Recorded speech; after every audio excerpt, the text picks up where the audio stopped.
Woodhouse Chrysler Dodge Jeep Ram is bringing you more power, capability, and savings with the full lineup of new Ram trucks during the Black Friday sales event going on all month long. Lease a 2024 Ram 1500 Crew Cab Bighorn for $429 per month. Visit our 2 convenient Metro locations in Blair or Bellevue or online anytime. Lease for 42 months, 10,000 miles per year with approved credit. Tax, title, license extra. $2,500 down plus first payment and $299 doc fee due at signing. Example stock number BC230242. Offer expires 11/30/2023. See dealer for details. Lucky Land Casino, asking people, what's the weirdest place you've gotten lucky? Lucky? In line at the deli, I guess? Aha, in my dentist's office. More than once, actually. Do I have to say? Yes, you do. In the car before my kids' PTA meeting. Really? Yes. Excuse me, what's the weirdest place you've gotten lucky? I never win and tell. Well, there you have it. You can get lucky anywhere, playing at LuckyLandSlots.com. Play for free right now. Are you feeling lucky? No purchase necessary. Void where prohibited by law. 18 plus. Terms and conditions apply. See website for details. Hey, y'all. How y'all doing today? Thank you for tuning in to That Will Never Work with your host, Maurice. Hey, y'all. Today, I have 2 special guests. I have been able to see them build a business from the ground up. I'm going to tell you, they're true hustlers, true entrepreneurs. Anything that you throw their way, I've been able to see them conquer and go above and beyond. And I appreciate them being in my life tremendously.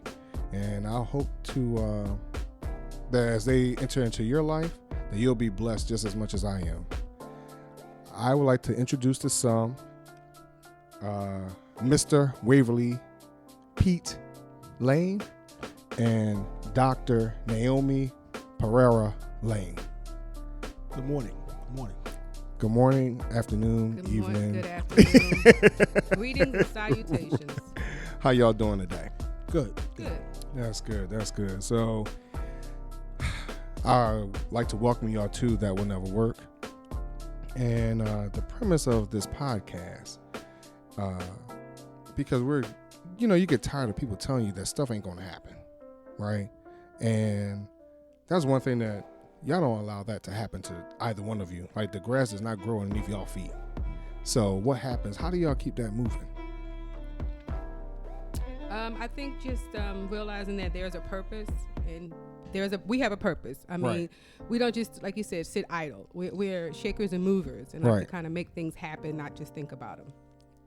If you look around our community, everybody's always, as with your name, always telling us that will never work. Right. And we've always wanted to know why. Why is everybody else able to, and why can't we, and why are they saying it'll never work with us? So, in that, do you think that comes from the community that you might have been raised in? You know, people that's been around you, your family members. You know, where do you think that kind of comes from? I think a combination of both. Even some of my peers that I've kind of developed friendships with going along my, in school, where we were going to look to do something together. When it started to look like hard work, they felt like, what's the sense? So they kind of dropped off. And I said, you know what? We have a passion. I'm going to make things happen. So, Right. And stepping out on faith, we just had a vision and a dream that we wanted to do something, not just for our family and ourselves, but, for the greater community. Right.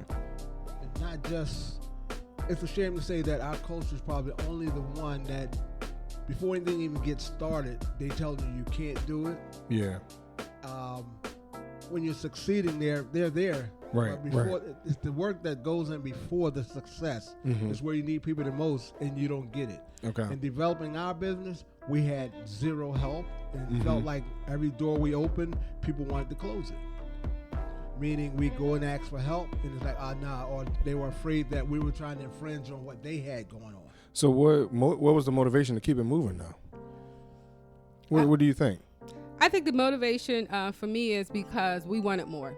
Okay. Growing up differently, different household values. I was born and raised, Catholic. But for me, just realizing that I wanted to make a difference. Mm-hmm. And I didn't let anybody else kind of like just hinder my progress. Right. So, a lot of people don't know the work ethic. in starting our business from the ground up, in which would be a preschool, our passion was because our kids coming up in preschools and daycares and things of that nature, from our community, we were never really happy or satisfied with the conditions.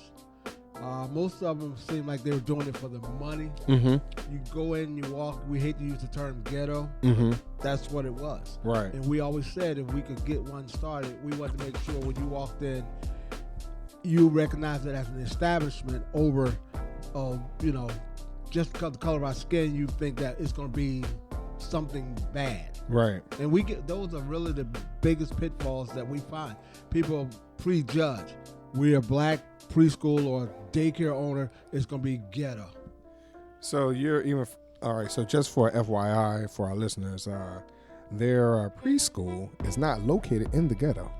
It is in the suburbs. So I just want to preface before this next question. Are you catching that now, even being in the suburbs though? Are you really feeling that way? Well, I think for some of our clientele who are not used to an actual school, and I preface school, learning center, we're open during the day. However, we are not a daycare. Right. Our teachers are credentialed, certified, degreed, such as myself, and we have a curriculum. Right. It's not just drop your child off and let's play all day. Right. There is learning through play. Right. However, there are set guidelines. We do parent conferences. There's a structure.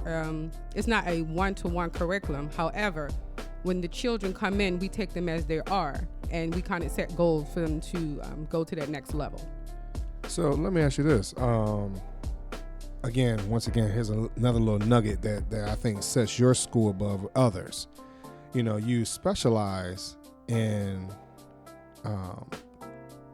persons that have food allergies. Yes, I do.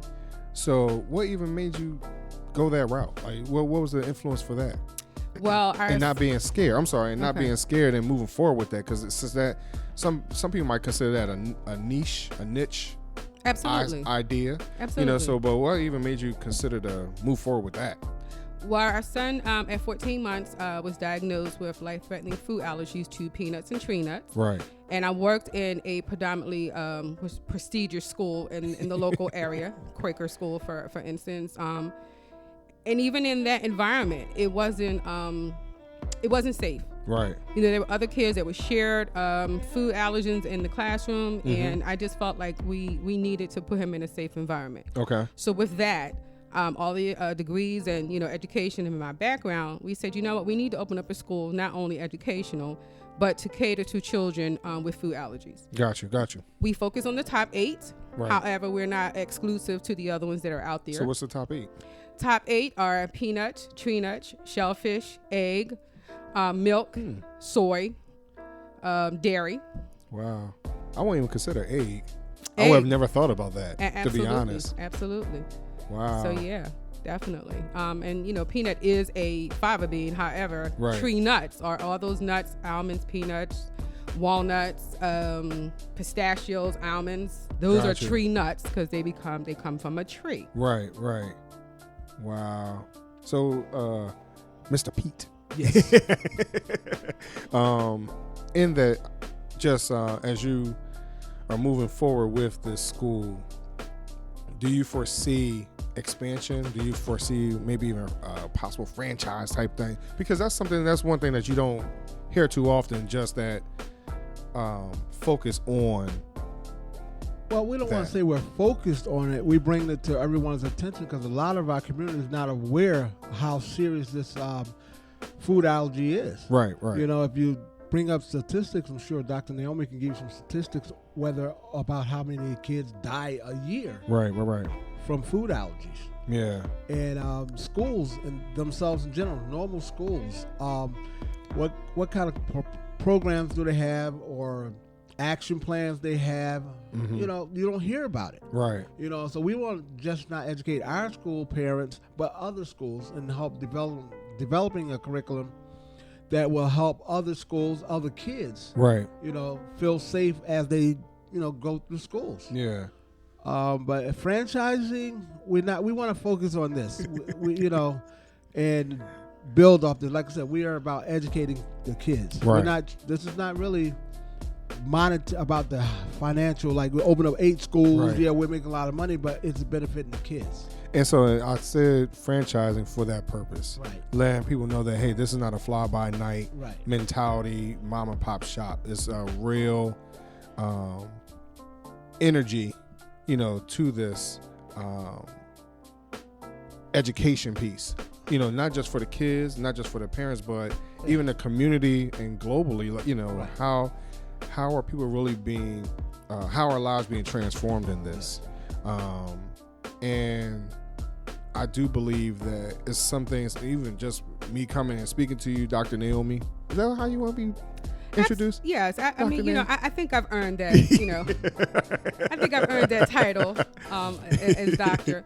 But, not talking about just a franchise, we've kind of outgrown our space. So even if we did look to get another location, it would be mirrored. Right. The same philosophy, mission, and vision that we have for this one, it would have to transcend into the next one. Right. And because there's such a need, we do have a wait list, and people are willing to wait to get into our program because of everything we have to offer. Yeah. So we're that small thing, that small school that make big things happen. And that's one thing that we need to let people know, that it doesn't matter your size. But our culture, sometimes they want, the pretty on the outside, and not concerned what's on the inside.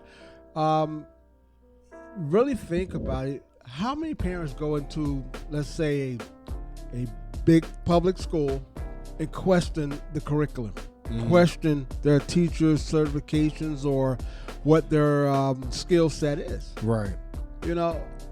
So we're the same way, but our parents sometimes don't understand that. Just by the title alone, doctors should say, hey, put the work in. Yeah, Right. exactly. Put the work in. I mean, how many preschoolers in any setting, any schools, have 3 teachers, doctor, 2 bachelors, Masters, teaching preschoolers?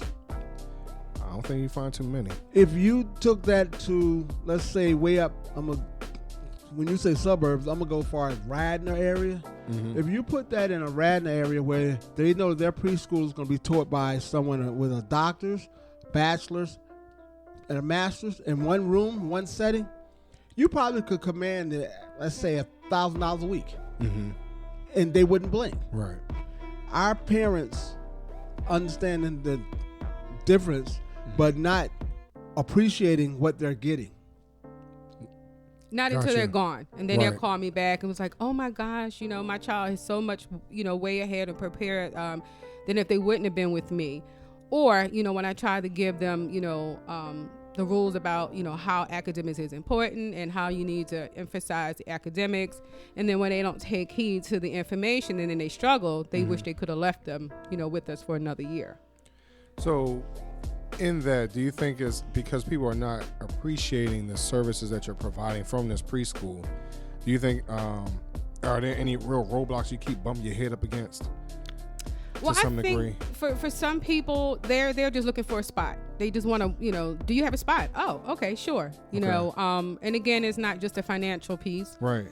They're just thinking, okay, I need somewhere to be. I need to go to work. Right. But I want to say maybe 55% of my parents do appreciate what we do have to offer, and they know it's about academics because we have formal parent conferences and that sort of thing, and we do assessments. So it's not just the daycare. I think what we're missing though is we're come to realize we're getting older, and our parents now are very, very much younger.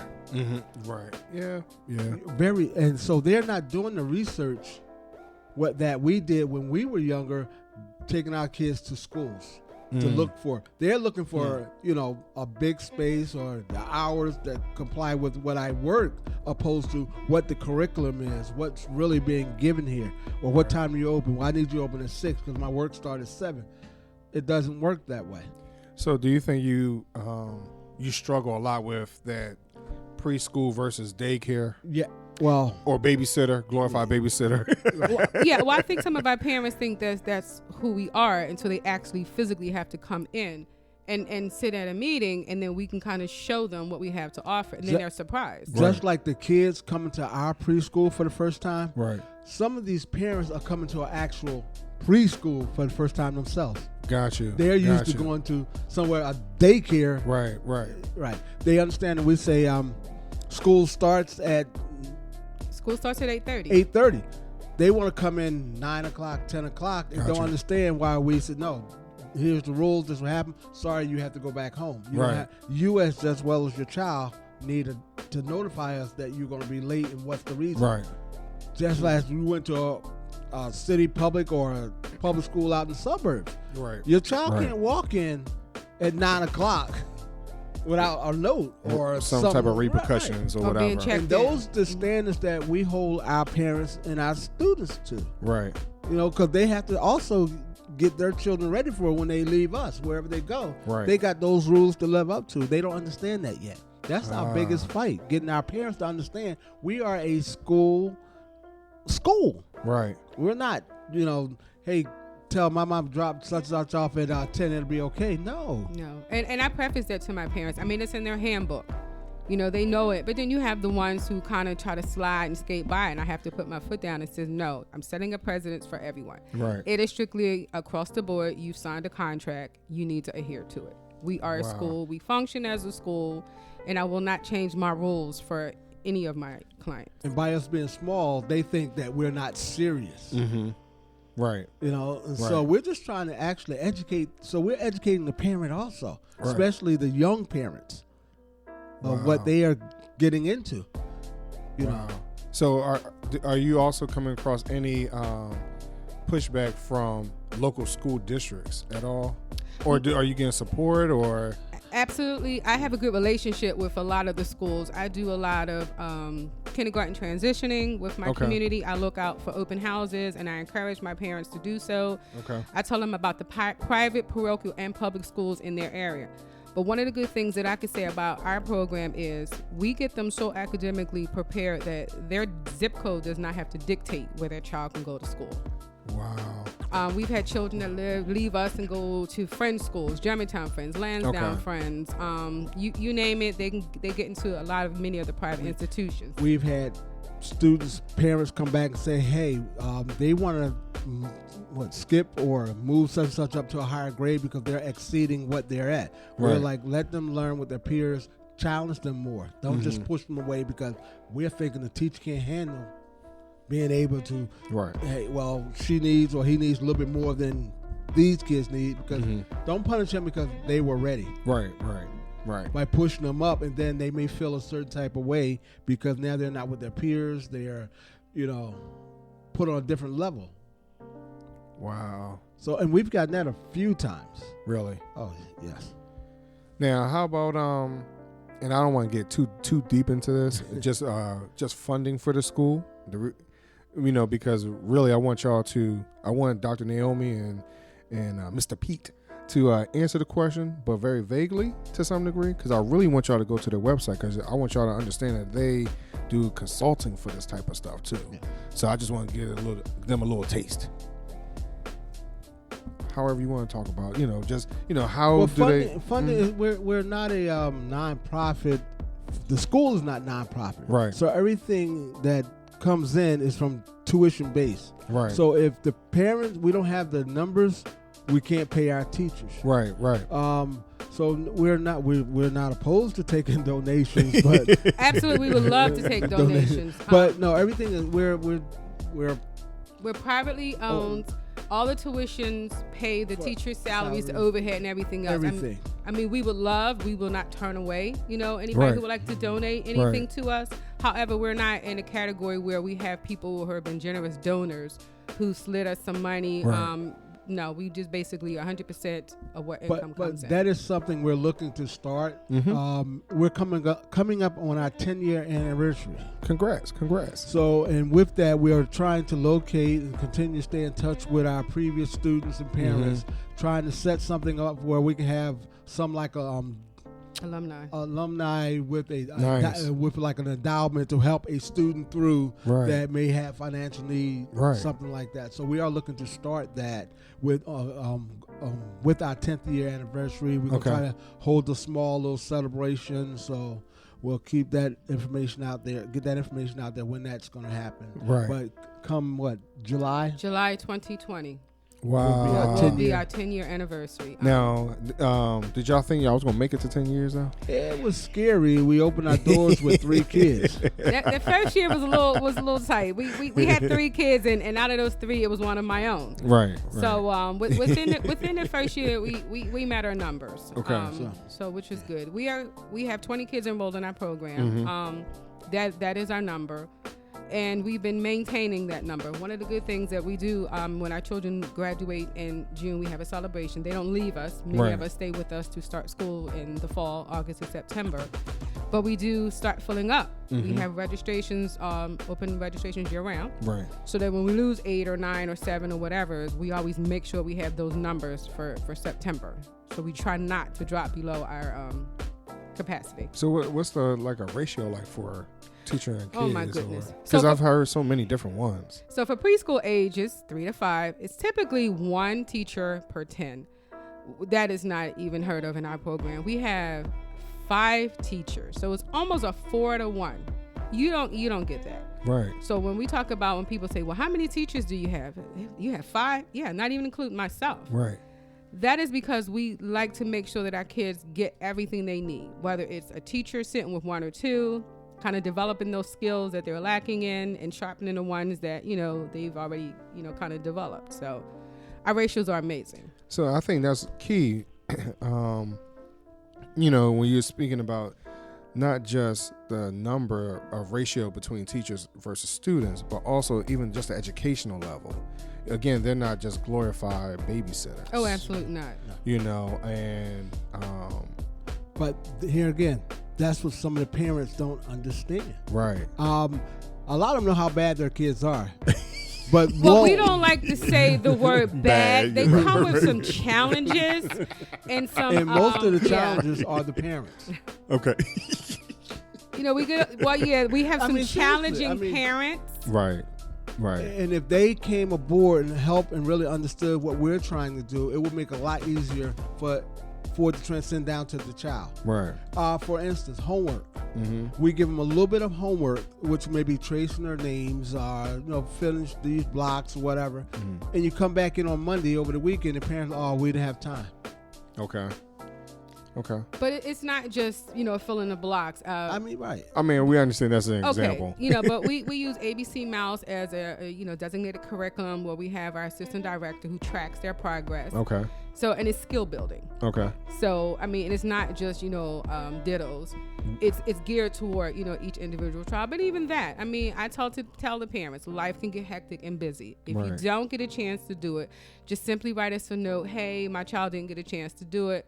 But when you're being evasive and you kind of dismissing it all together. That's not important. Right. Exactly. It comes off like it's not important. Wow. It's just busy work for, your child. And we go through that often. And that's what comes back to what I'm always going to say is educating the parents. Mm-hmm.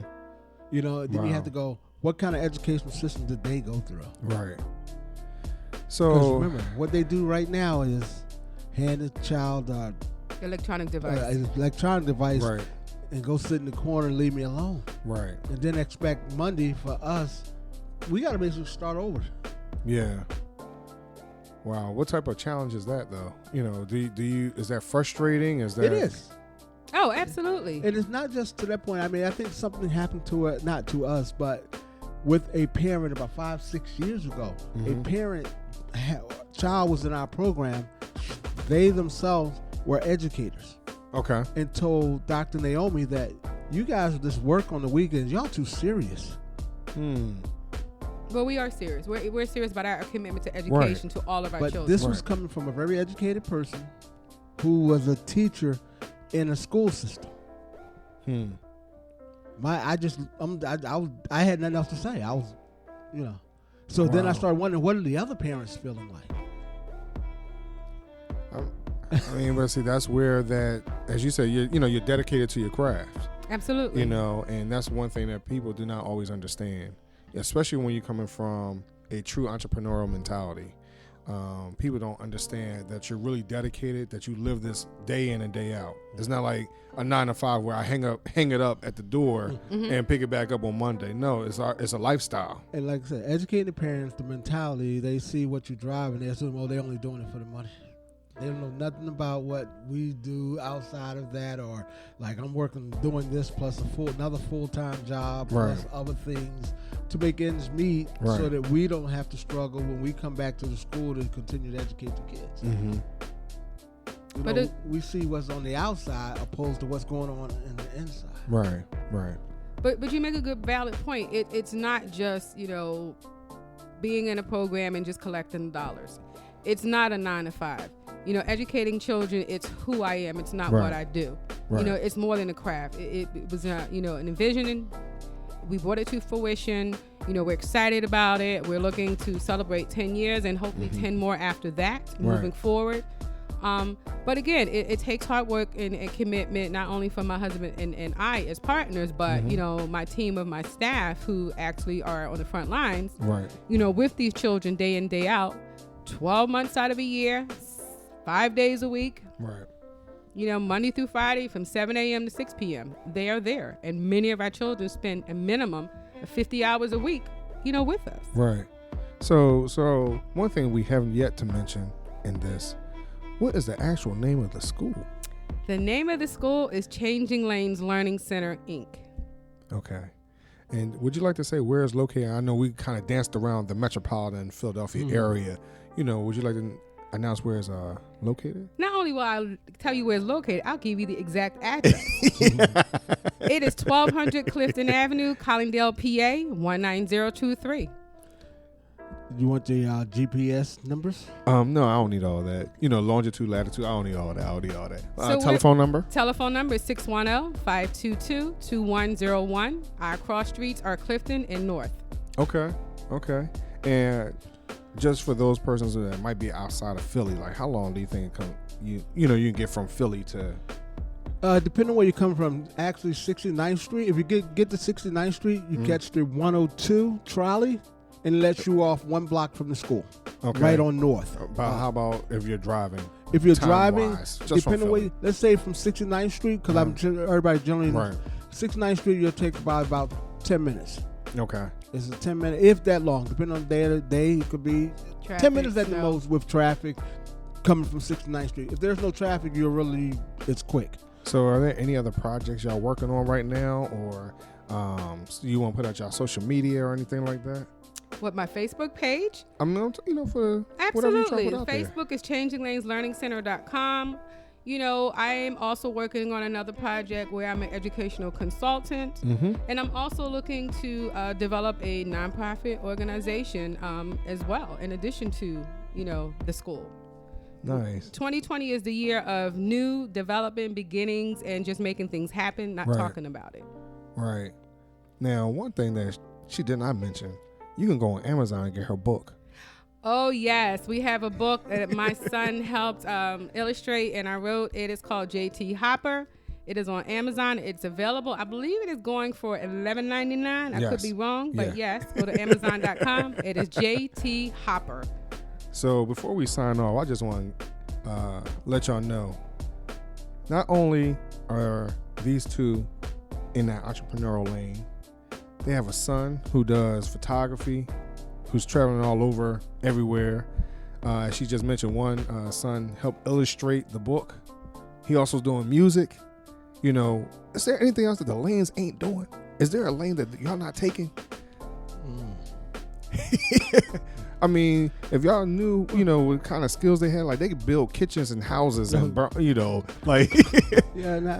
We're just trying to, it's sitting still, you get nothing done. Right. You can't complain. You just got to keep moving. We have our pitfalls, but you have to look at them one at a time and just keep going. Nothing's been handed to us. Right. We've been doing this together for 40 years, I'm going to say. Absolutely. We've been doing this together over 40 years. So it's just a matter of trying to take everything to the next level. Right. We have projects that we're working on that we haven't even begun to try to get out yet. But we don't want to be at the point where we're doing so much where we're getting nothing done. Right. So we're trying to streamline some things.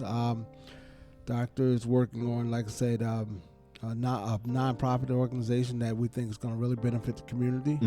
But there's one thing that you haven't even mentioned yet that you're doing. What's The Delco Dirt. Delco Dirt Track. And we have what we call Delco Dirt Track experiences. RC car racing on our open road track. 110 scale is what we race. Hoping to actually make a nonprofit out of that, so I can take that into schools to have kids get into it, so we can get them off the games. Working with the kids with STEM programs, also creating a 3D program where kids can actually build their own parts to be used on their vehicles. It's something new, because even the military is using drones. Right. You know, Australia, I believe, just did a 2020 celebration. They put over 200 drones in the sky at one time. I'm still fascinated by how they did it. I know it wasn't 200 people on the ground, so it had to have been through computers and syncing and something to do a whole show with over 200 drones. Right. You know, and everyone's using remotes in one way or another. So I just want to bring that out. So we'll be putting more information about that out. Okay.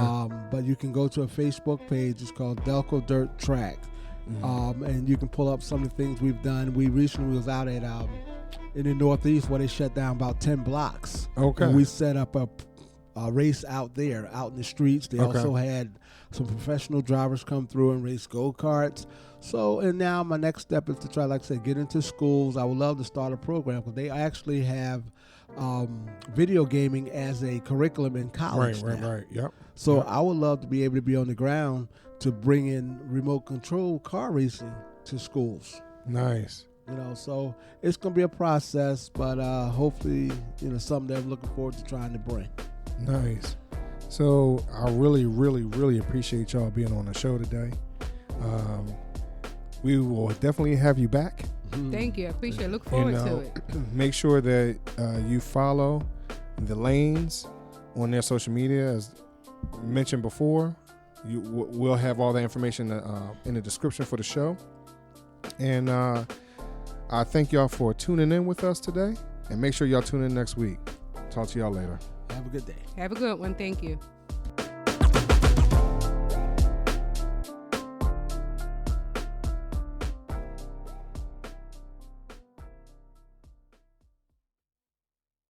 Woodhouse Chrysler Dodge Jeep Ram is bringing you more power, capability, and savings with the full lineup of new Ram trucks during the Black Friday sales event going on all month long. Lease a 2024 Ram 1500 Crew Cab Bighorn for $429 per month. Visit our 2 convenient metro locations in Blair or Bellevue, or online anytime. Lease for 42 months, 10,000 miles per year with approved credit. Tax, title, license extra. $2,500 down plus first payment and $299 doc fee to its signing. Example stock number BC230242. Offer expires 11/30/2023. See dealer for details. Judy was boring. Hello. Then Judy discovered ChumbaCasino.com. It's my little escape. Now Judy's the life of the party. Oh, baby, mama's bringing home the bacon. Whoa, take it easy, Judy. The Chumba life is for everybody. So go to ChumbaCasino.com and play over 100 casino-style games. Join today and play for free for your chance to redeem some serious prizes. ChumbaCasino.com. No purchase necessary. Void where prohibited by law. 18+ terms and conditions apply. See website for details.